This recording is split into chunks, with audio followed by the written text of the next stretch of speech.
Are you pre-diabetic and love red meat, but have you heard that red meat causes type 2 diabetes?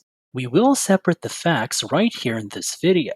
Some studies and headlines suggest a possible link between consuming red meat and an increased risk of developing type 2 diabetes. However, it's essential to approach this information with a critical mindset.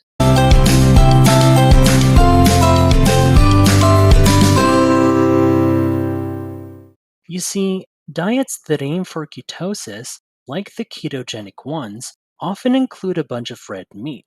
Now, they don't have to, but it just so happens that they often do. Now, different kinds of diets can help someone get into ketosis, like vegan, vegetarian, or Mediterranean diets. They can all do the trick, but keto diets usually have some meat in the mix. Here's the twist. If someone thinks that meat causes diabetes, they might steer clear of trying a keto diet or suggesting it to others. That's why it's crucial to clear up any confusion about red meat and diabetes. Okay, so about this study. It's like a super long watch over 30 years. The researchers kept an eye on lots of people, tens of thousands actually.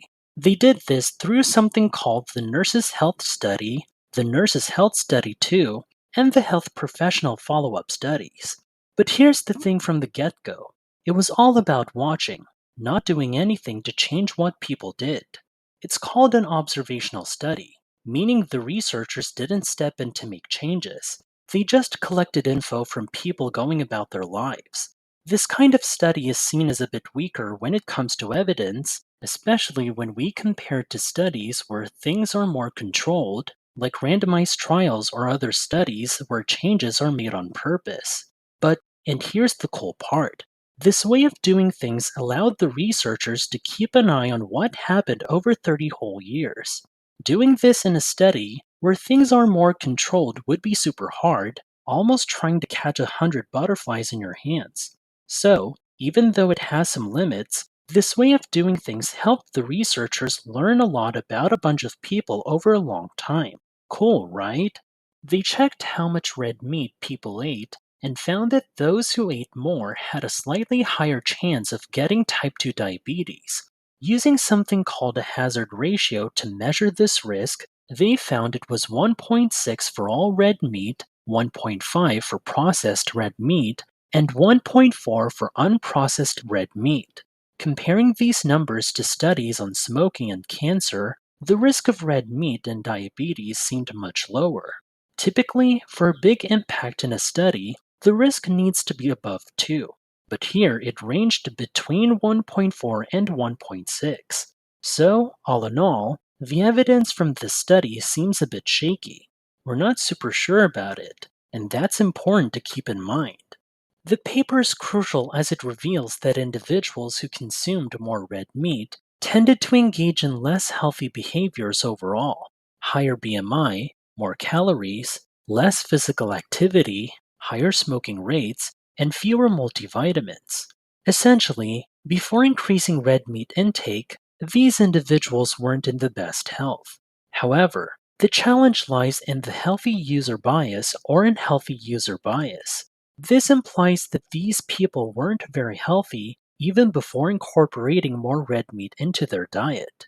So, it's unclear whether red meat directly caused diabetes or if it's because these individuals were already less healthy.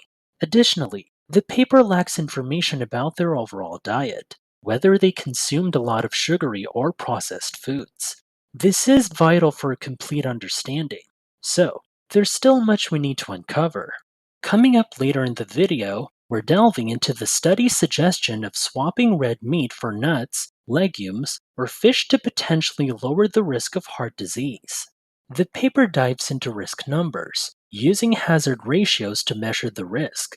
Initially, hazard ratios were around 1.6, but when considering BMI, how much someone weighs compared to their height, these numbers dropped from 1.1 to 1.2.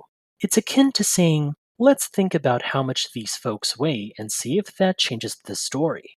Well, it did.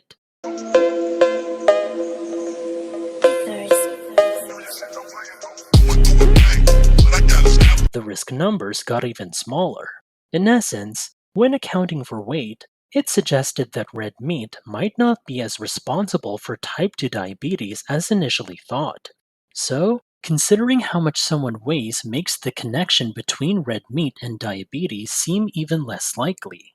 The study hints that replacing red meat with nuts, legumes, or fish might reduce heart disease risk. But don't get it wrong. The researchers didn't tell anyone to stop eating meat and start having these other foods. In reality, no one in the study changed their diet. There were no instructions given. The researchers tried to imagine what could happen if people did make that switch. They used statistical methods to estimate, kind of like guessing how many jelly beans are in a jar without counting them. It's a bit tricky and not always super accurate. So, when they talk about swapping red meat for other foods, it's more like a guess using numbers and math.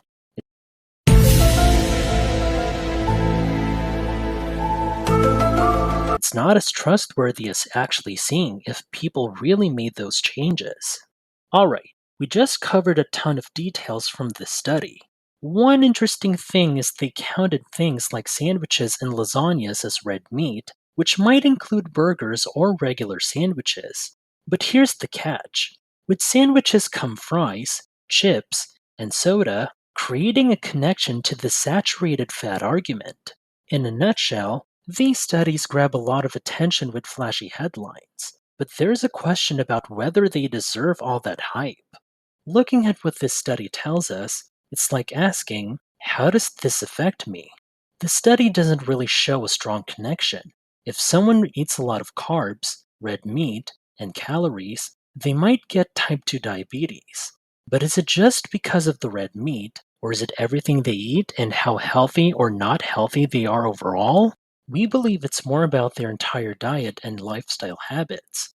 These kinds of studies, which just watch what people do without making any changes, don't really give us clear answers. So, if someone is using a ketogenic diet to help with things, they can feel confident that there is no strong evidence saying they're increasing their risk of type 2 diabetes. Even better, they can keep an eye on their own blood sugar, insulin levels, and other tests to see if they're getting healthier or not. We don't have to rely on this study, which is not very strong evidence, to tell us if we're making our health better or worse. In conclusion, our exploration into the question, will eating red meat cause diabetes, type 2 diabetes, uncovered a mix of findings.